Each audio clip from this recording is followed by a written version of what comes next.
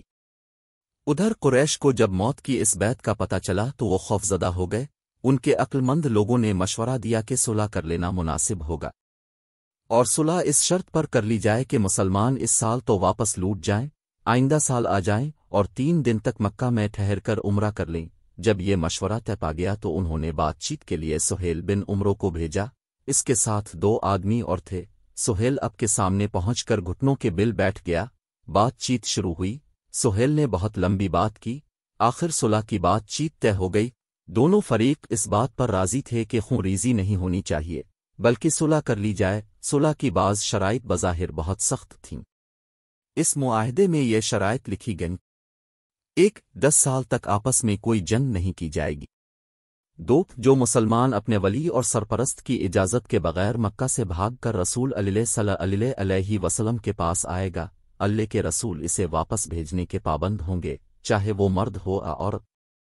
یہ شرط ظاہر میں مسلمانوں کے لیے بہت سخت تھی، لیکن بعد میں ثابت ہوا کہ یہ شرط بھی دراصل مسلمانوں کے حق میں تھی، کیونکہ اس طرح بیت اللہ مسلمانوں سے آباد رہا اور دین کا کام جاری رہا۔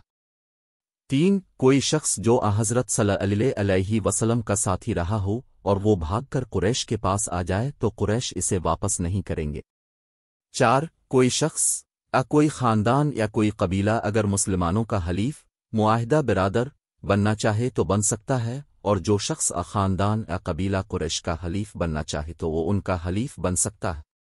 5. مسلمانوں کو اس سال عمرہ کیے بغیر واپس جانا ہوگا، البتہ آئندہ سال 3 دن کے لیے قریش مکہ کو خالی کر دیں گے، لہٰذا مسلمان یہاں غیر مسلح حالت میں آ کر ٹھہر سکتے ہیں اور عمرہ کر سکتے ہیں۔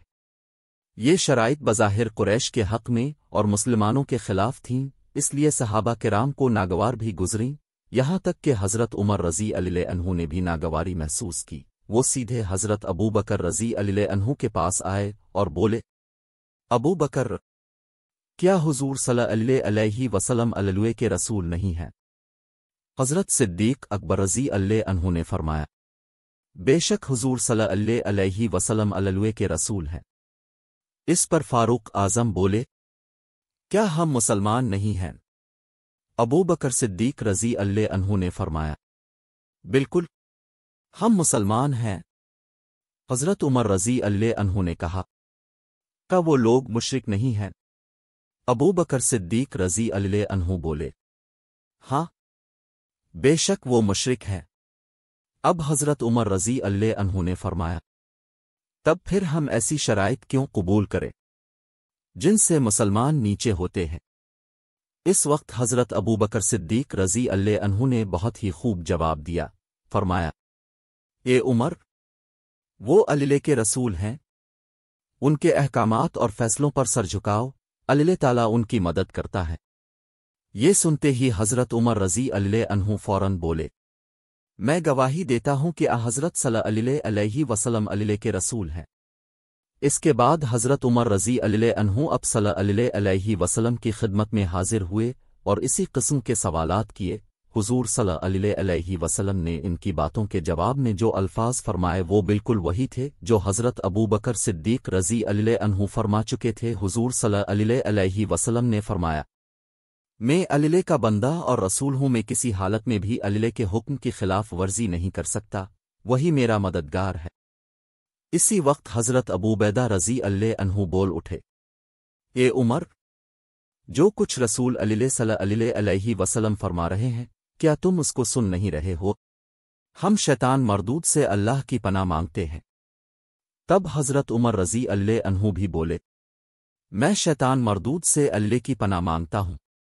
نبی اکرم صلی اللہ علیہ وسلم نے یہ بھی ارشاد فرمایا: اے عمر، مولا رضی اللہ عنہ کو حکم دیا کہ وہ یہ معاہدہ لکھیں۔ اس پر سہیل بن عمرو نے کہا: یہ معاہدہ علی لکھیں گے یا پھر عثمان؟ حضور صلی اللہ علیہ وسلم نے حضرت علی رضی اللہ عنہ کو معاہدہ لکھنے کا حکم فرمایا اور فرمایا: لکھو، بسم اللہ الرحمن الرحیم۔ اس پر سہیل بن عمرو نے پھر اعتراض کیا: میں رحمن اور رحیم کو نہیں مانتا۔ آپ یوں لکھوائیں، نسم کے الوام یعنی شروع کرتا ہوں، اے اللوے تیرے نام سے، کہ حضور اکرم صلی اللہ علیہ وسلم نے حضرت علی رضی اللہ عنہ سے فرمایا۔ اسی طرح لکھ دو۔ انہوں نے لکھ دیا تو حضور اکرم صلی اللہ علیہ وسلم نے فرمایا، لکھو۔ محمد رسول اللہ نے ان شرائط پر سہیل بن عمرو سے صلح کی۔ حضرت علی رضی اللہ عنہ لکھنے لگے، لیکن سہیل بن عمرو نے پھر اعتراض کیا، اگر میں یہ شہادت دے چکا ہوتا کہ آپ اللہ کے رسول ہیں تو پھر نہ تو آپ کو بیت اللہ سے روکا جاتا نہ آپ سے جنگ ہوتی، اس لیے یوں لکھے، محمد بن عبداللہ